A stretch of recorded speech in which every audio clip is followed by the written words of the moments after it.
Hello, hello, hello, and welcome to this special episode of Hear Their Voices, the Icon Podcast. I'm your host, Priscilla Ozodo-Acevedo, and it's such a joy to be back here with you. I'm so excited, y'all, to introduce you to our guest today. But before we go on, some of you have received this podcast. Somebody sent it to you, or you've been following our guests, and he might have sent this to you. And you're wondering, who are these people and what is ICON? Well, I'll tell you. ICON is the International Committee on Nigeria, and we promote human dignity, the right to live, religious freedom, and the protection of all vulnerable from religious and ethnic persecution in Nigeria. And yes, this is all about Nigeria, okay? So if you love Nigeria, you are in the right place. And it's such a joy. It's been such an honor to host this podcast. And this season of the podcast, we've been looking into the situation in Nigeria with the lenses of hope. And we're talking around the topic of hope for Nigeria, ICON's vision for all Nigerians. And so I'm excited because our guest today is not a stranger to ICON, but he's also not a stranger to you. I'm one of the few people that got to know him through ICON because I'm not from here. I'm from Nigeria and I don't watch football, but y'all know that. But it's just such a joy to be here. Our guest today, as you must have known because you're here, is Benjamin Watson. And I'm so honored to be able to have this conversation with him. Benjamin Watson is an NFL legend. He's a family man, a notable activist and speaker. He takes being an athlete for change to new heights. He was a first-round draft pick and a Super Bowl champion, and he was a true talent and offensive force. Watson was he was an NFL legend, and he was a key playmaker for teams such as the Cleveland Browns, the Baltimore Ravens, New Orleans Saints, and the New England Patriots. Y'all, I'm just like mixing all these things because I don't know football, so just bear with me. With 547 receptions and over 6,000 yards in his career, Benjamin has been a model of consistency and talent through his 16 years in the league. Our guest's impact goes beyond the field. His uncanny ability to objectively address controversial topics in such an eloquent manner has placed him as a major television, has placed him on major TV networks, a dedicated father of 7 lovely children. He's a husband, and he constantly preaches his family values through his platform. He says the biggest game in life is parenting, and you can read more about that in his book. And Benjamin has always and will continue to take it upon himself to be part of the conversation, amplifying a message of positivity, progression, and faith. So, ICON family, you've had him around on the podcast, but join me for the first time on this particular podcast since I've been host. Join me to welcome Benjamin Watson to the studio. That's where the crowd goes wild. Yay! Hey, you did a great job with the football stuff. I know that's not your forte, but I am thoroughly impressed. You're leaning into that. I'm not gonna get a call from ESPN anytime soon. No, not at all. Yeah, it's such a joy to be with you here. And I know I could go on and on and on and on and keep talking about the amazing things you've done. But most of our audience know you as an NFL tight end and as a Super Bowl champion and as a father, a promoter of the sanctity of life. But what do we not know about Benjamin Watson? Can you just get us behind the curtain a little bit and give us some? I do not know. I don't know how interesting this is, but I am pretty afraid of heights. Now, I'm not afraid of being in an airplane, but my wife and I just celebrated 16 years on our anniversary. We went to a place called Wyoming here in the States. Beautiful mountains, went whitewater rafting, hiking up mountains, and we went hot air ballooning. And this is a secret between us, but we were about 2,000 feet above the floor, above the ground, which we were already at about 6,000 feet or 6,500 feet elevation. And when we got about 2,000 feet in the hot air balloon, I almost passed out because I was scared to be that high in a hot air balloon. And so heights is kind of like my thing that I haven't talked about it a lot. Now everybody's gonna know, but Everybody's gonna know. yeah. My wife Everybody. had some water for me, and she kind of revived me while I was sitting there in the bottom of the basket on a hot air balloon. That should have been on camera. That would have been a No, lovely footage to just throw in right now. I know. But thank you for sharing that. You've been an athlete who is also passionate about social justice and promotion of human dignity in the world. And parts of the media have, that popular phrase that we heard a few years ago. They've used that phrase, just shut up and dribble, right? And how were you able to elevate your voice above your sports and address like real issues happening around the world? Yeah, well, the great thing is I'm not alone. And Mm. there are a number of athletes, not only in the United States, but around the world who are fathers, they're mothers, they pay taxes, they vote. We do all the same things that every other ordinary citizen does. Mhm. Our profession just happens to be in athletics. And so the great thing when there's a statement like shut up and dribble, you can look at a history of athletes who have been activists. You can look at a history of athletes who have cared about things like faith, things about justice, things about simply doing what's right, being a parent, being a father, people who have spoken out. And so we have a very, very rich history of athletes not just shutting up and dribbling, of athletes doing their job, their occupation, whatever that may be in the sport, but also really caring about the communities that they've been placed in. Yeah. Which some of these communities are places that you've never even lived. I mean, when I was drafted to New England to the Patriots back in 2004, I grew up in the South and then went to Boston. Yeah. And that became my home for that time while I was there. And the incredible thing with so many athletes is we're able to band together, but also now with the invention of social media, everybody has a voice, everybody has a platform. And so it's really encouraging to me just to see how other athletes have decided to use their voices and their platforms and be bold in talking about the things that they care about, but also not just preaching about it or teaching about it, but through many different organizations, many inspired by athletes, we've actually been walking out some of the work that we are claiming to care about. It's a very, very rich time, I think, in athletics when it comes to addressing some of these issues. Yeah, that's awesome. That statement stood out to me because I was like, everybody does more than one thing. Exactly. So why target the athletes? What is your problem? Well, the issue, Priscilla, I believe, we usually say shut up and dribble, or shut up and cook, or shut up and be a banker, or whatever it is, when we disagree with what that person is speaking about. So usually it's not really about the actual occupation that the subject is performing. It's about we don't care to hear about what you're talking about. So therefore, we want to subjugate you to simply doing what we are paying you to do. Yeah, we usually don't hear that if someone is in agreement with what that athlete is talking about. Mm-hmm. Wow. So how did you, a ball player, get connected with the story of Leah Sharibu and with the icon narrative, and how did this connection happen? Because when I heard about you connecting with icon, I was like, where did this come from? It was definitely a God thing, and I feel so blessed, honestly, to be connected with icon and to be able to learn from icon about what's happening in Nigeria, but also the best way to voice out of respect and to advocate. And it's important whenever you speak out about something that you take the time to understand that these are real people. Things are multifaceted. It's on another continent. I don't understand. I'm not directly Nigerian, as far as ever lived there or anything like that. And so there are a lot of things that I don't understand. But I would say several years ago, I felt this. I would say as the Spirit was prompted me that, you know what, here in the United States, we collectively as a body of Christ need to understand what's happening to believers around the world. Yeah. We need to be very, very aware, because heaven forbid at sometimes the table will turn as we look through world history. And I would want someone on the other side of the ocean to advocate for us. If they had the ability to do so.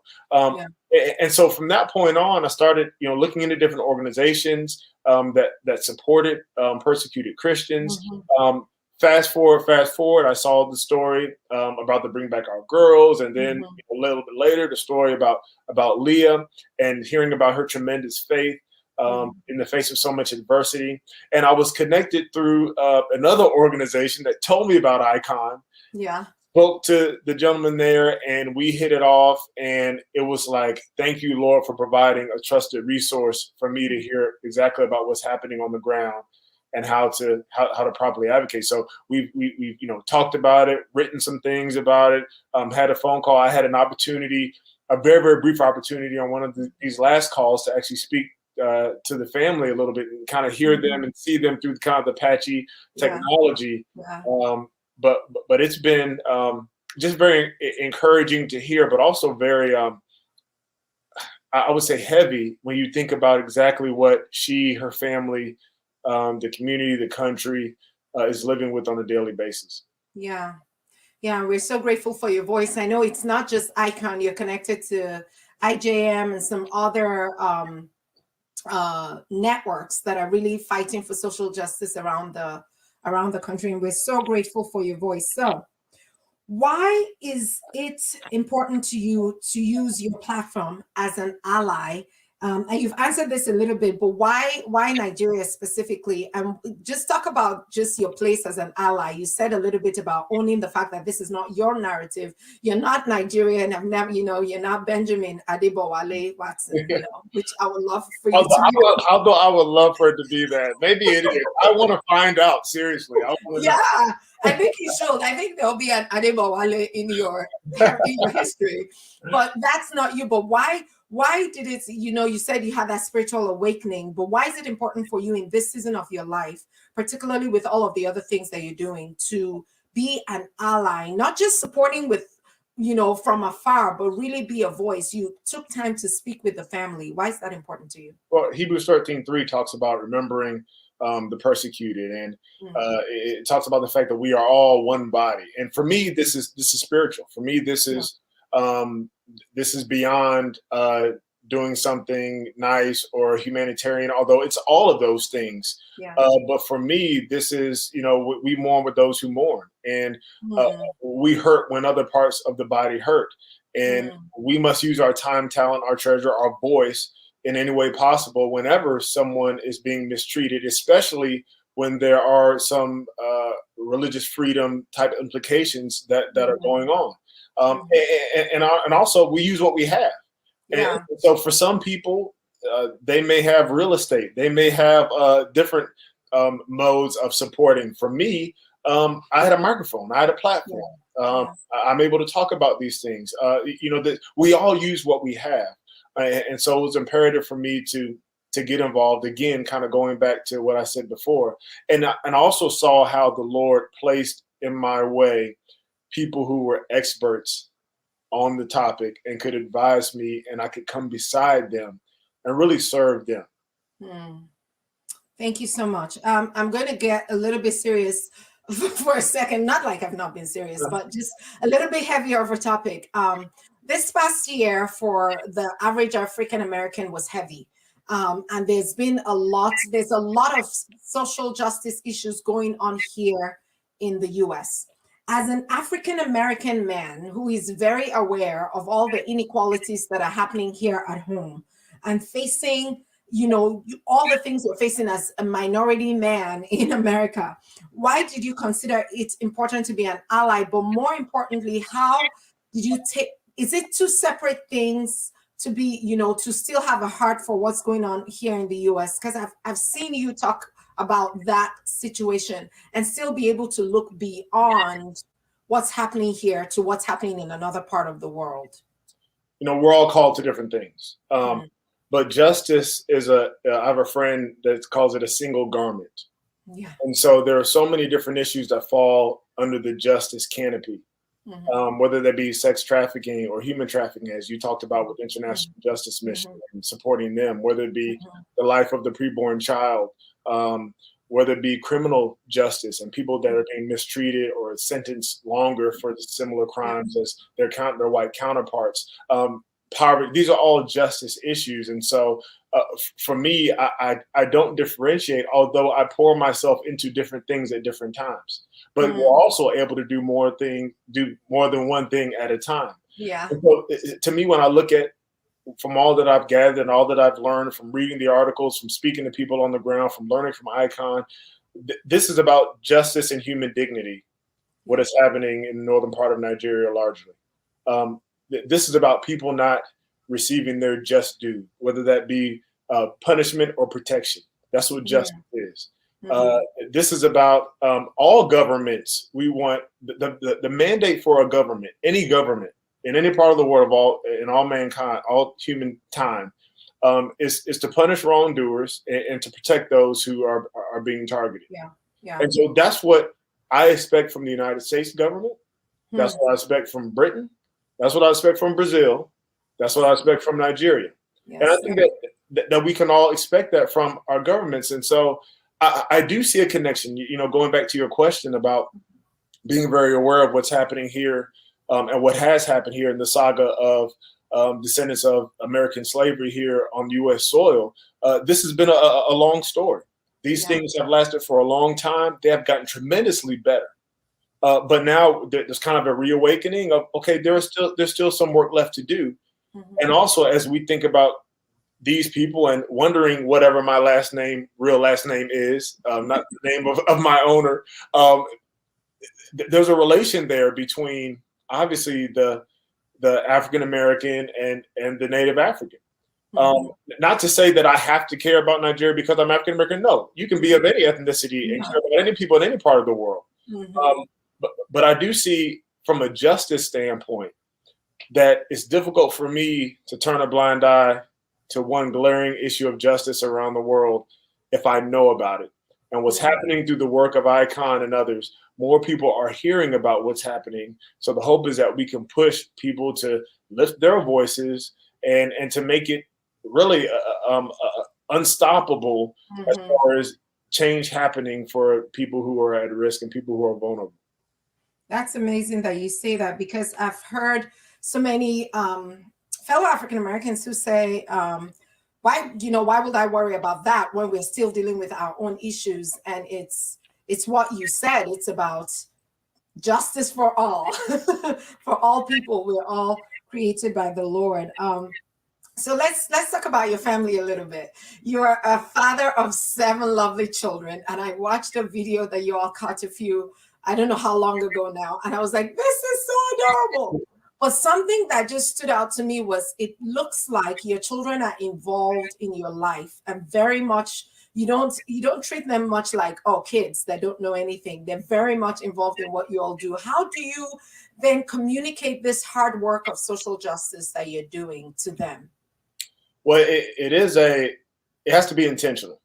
And intentional in 2 ways. It has to be intentional in that you actually spend the time to involve them and talk to them about what's happening domestically as well as internationally, but also intentional in how you speak to them, because they are still children. Our kids range from ages 12 down to identical twin boys that are 2.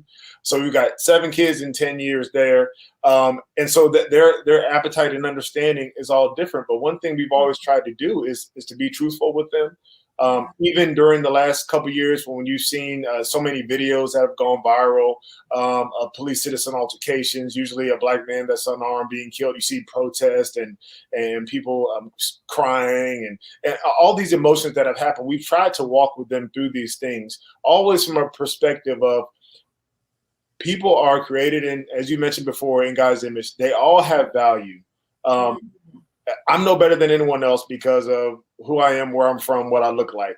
But we start there and then show them how sin has caused relationships to be altered and how people do things to others because of that. And so, but we're intentional in how we speak with them.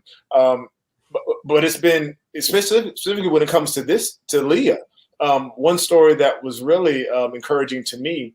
A little while ago, I was doing something for ICON, actually, and my daughter asked me what I was doing, and I told her about Leah and about the story. We had kind of talked about it before. We have a prayer wall in the house, and I wrote Nigeria on there. So it gave me an opportunity to talk to them about what was happening so that we could pray for people there. And then she asked about Leah. I printed out a sheet, like a 2-sheeter about her, handed it to my daughter, my 12-year-old, and she was able to understand and read about something that's happening to a girl that's a little bit older than her, but on the other side of the world. And so I think as parents, we just try to be intentional with including our children, as you said, because we've got to train them to be able to dissect and understand and see where God would have them to be involved with so many different issues of oppression and injustice that they will face. Thank you so much. Thank you for sharing that. And thank you for just the intentionality. And I just got chills, because I was like, if every parent can be that intentional about getting their children to be aware about what's happening around the world, or aware about the things they're focusing on, how will our world be in the next generation of people who care about people who are completely different from them in another part of the world, but they have a heart for them. That's just absolutely beautiful. I just had to pause just to kind of comment on that. You're as a pro athlete, how would you encourage? And I wrote this down as other athletes, but just other people who are who get stuck in "this is not my fight," or get stuck in shut up and play, or shut up and cook, shut up and sing. I'm a singer. I've gotten, why do you talk so much before you sing? Just sing. And everybody gets stereotyped in who they're supposed to be. What is your call to action for them to say, no, you can do more than just be what your stereotype says you should do? Yeah, well, one, don't be selfish. I mean, think about just thinking about my life. So many people have opened doors for me. I didn't do everything by myself. My pride tells me that I did, but the truth of the matter is I didn't do everything by myself. So number one, don't be selfish. Understand that your voice, your talent, your advocacy can help someone else that you may never ever meet. It may be something that pushes the needle further. Secondly, I would say understand the urgency. When we truly understand and through empathy that's one thing that we, even when we talk about racism in America and the Black America and what we've gone through in this country, for those who don't experience it, Dr. King talked about the fact that there's kind of this lackadaisicalness that things will just get better as they get better. But when you put yourself into someone else's shoes, as much as you can, like, I don't know what it's like to be under constant pressure of death or kidnapping, as some of the stories that I've read coming out of Nigeria. But if I try for a second to put myself there, I realize that there's a sense of urgency. This is not about let's sit here and wait and hope things get better, and they'll get better in time. If you can try to do something on a regular basis to help. Look, I'm not all powerful. I'm not God. I can't change everything. But what can you do? And then thirdly, I say this to athletes a lot, and I think a lot of us understand this, is that your window of time in athletics is very short, to where people want to hear from you just because you play sports. So at some point they'll want to hear from you because you are versed in what you're talking about. You may be a great communicator. You moved on to something else. But the life of a pro athlete is between their 20s and 30s. A lot of times there's very high visibility depending on how well you play and what team you play on. And so there's a draw to speak on a lot of different issues. I tell men and women that are young athletes to say, look, talk about things that you're passionate about, but also talk about things that you're willing to learn about. So that you can dig down deep, and it comes from a place of understanding, not just popularity or not just surface. And so, but understanding that window, and as you get older as an athlete, I mean, I played till I was 39. I'm 40 now. My last game was the beginning of the year I turned 40. Wow. And so the later you get in your career, you realize, man, I got to take advantage of this as much as I can. And so I would say to those athletes, or really to anybody who has that sort of transient platform, really to think about things that are important.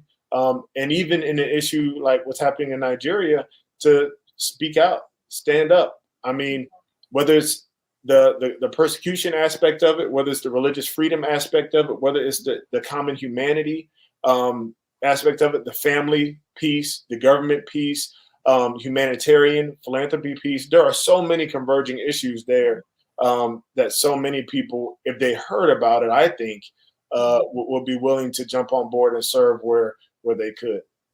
What will you say to people who say, I'm a nobody and I don't really have a platform, so I can't do anything? Like, they're like, you're an NFL player, like you got a platform. But we have a lot of our audience members that are like, oh, that's so sad. But what can I do? I'm just an average person. What would you say to that person? The first thing is God many times prepares us in the dark for what we will do when we reach the light. And when we are responsible with a little, he seems to give us more. I'm not prosperity. I'm not trying to be prophetic. What I am saying is that you never know when your platform is going to change. Yes, sir. I mean, a young girl last night from Louisiana won the Scripps National Spelling Bee. First Black kid to ever do it. Wow. She is going to blow up right now overnight because she won the spelling bee. She also is an incredible basketball player. I mean, the girl's got Guinness Book of World Records and everything. Wow. But my point is that something can happen in your life where all of a sudden you have a huge platform for a certain time and then it goes away, or maybe it stays. And so whether your platform is the 100 people that you know at your job or the 5 people that are living in your house, because your family is where you change the world, number one. Or if it's 1 million people, you're responsible for what you have. And so God can use your fish and your loaves to multiply as long as you are committed. And if this is important to you, or if you think that it is, I would say use the time to research, lean into Icon, look online, hear stories, and educate yourself and tell others about it. Because the other thing is this.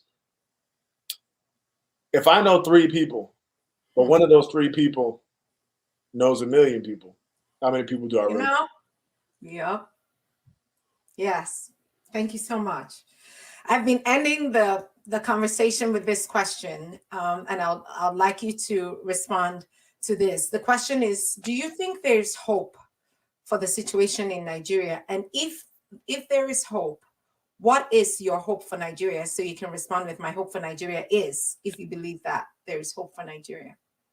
Well, my hope for Nigeria is my hope for every country, every person on this planet, is that we live in a just society where people are taken care of, where they are honored for their human dignity, where they are protected, where they are allowed to flourish and to thrive, where mothers and fathers and children can live to their utmost potential. That's my hope from Nigeria. That's my hope for the United States.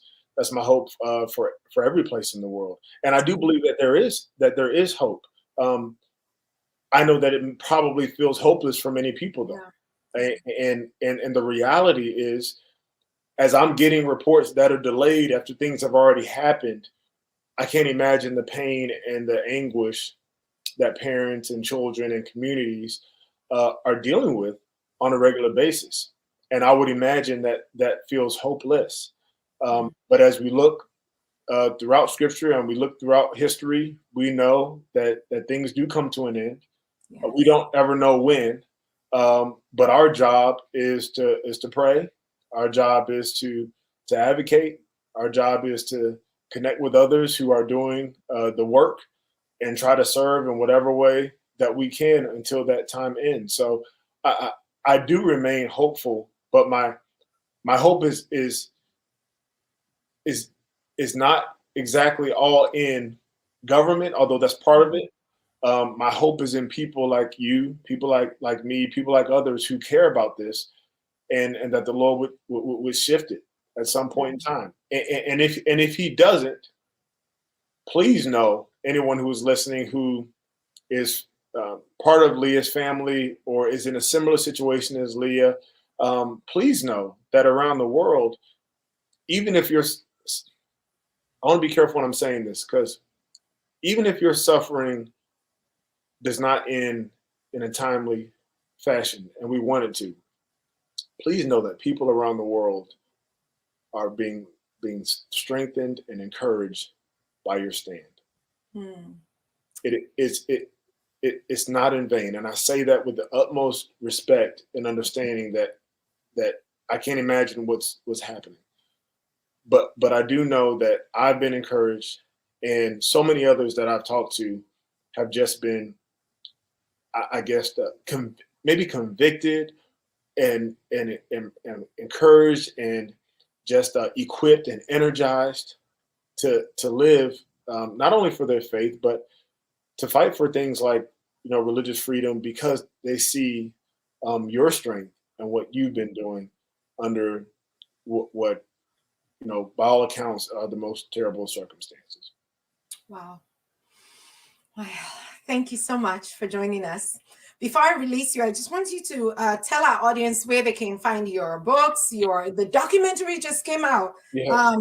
Divided Hearts of America. Can you just direct us and where we can read this stuff and listen? Yes. Our website is the Watson 7, all spelled out, the Watson SEV, and the Watson7.com. There's information on my books that I've written under our skin, as well as a new dad's playbook. If anybody is having a new baby, it's kind of a what to expect when she's expecting for guys.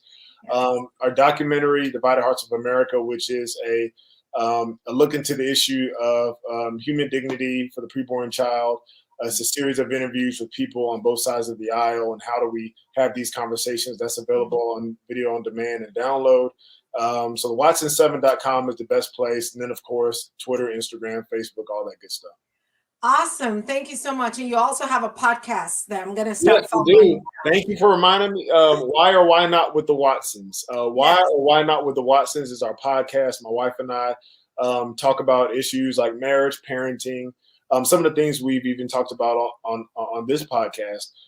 But it is she and I kind of going back and forth, talking about how do we live and love well? How do we teach our kids? What are some of the struggles and how we deal with again, marriage, parenting, culture, faith, race, even philanthropy, all those sorts of things. Why or Why Not with the Watsons is available on wherever you get your podcast, Apple, Spotify, all that good stuff.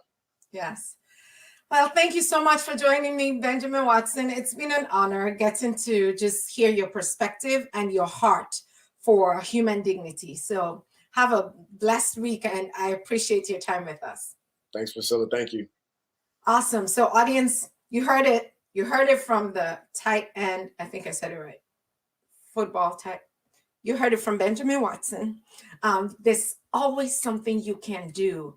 If you share with your 5 friends, maybe one of those friends knows 1 million people. So if you didn't do this in the beginning, this is the time to take up your phone and click that share button. If this has blessed you in any way, if this has encouraged you in any way, pick up your phone, click share, and let's get the word out. And it's Benjamin Watson, y'all. You want to hear him talk, and you want your friends to hear him talk, okay? So that's all for now.